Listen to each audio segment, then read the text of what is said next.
New for you this morning, we are talking about the dangerous summertime heat around here. It's going to be here before we know it. We're starting to flirt with these temperatures right now.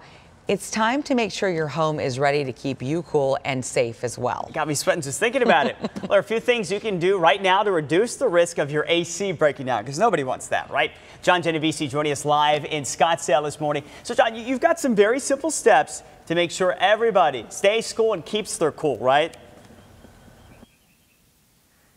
Yeah, and Nick, these are all things that you can do on your own. Look, messing with the big box outside can seem daunting, and you don't have to. But before we start dealing with that blistering heat, it's a good time to put your system to the test.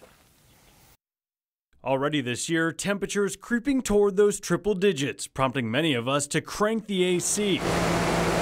But especially here in the Valley, when your system's not working, it can leave you stuck, sweltering, and scrambling. We'll have lots of those frantic calls. Mike Donnelly owns Donnelly AC and Plumbing. He says now's the time for homeowners to give their cooling systems a double check. First thing you always do is go to your thermostat and turn it way down, way below the room temperature. If it doesn't come on, then there's a fan setting on your thermostat.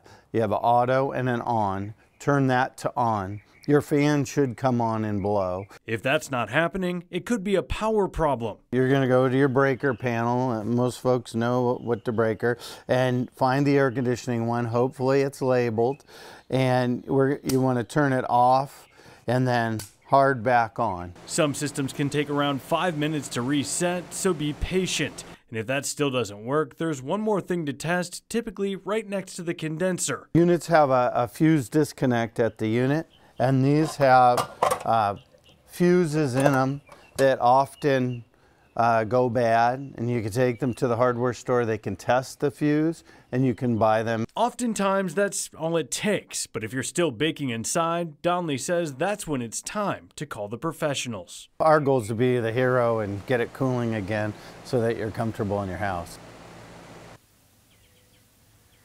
And before you do any of that stuff, make sure you disconnect the power. You want to make sure that you're safe about this. And something else, check your air filter. Donnelly says that can make a 10 to 15% difference in your system's efficiency.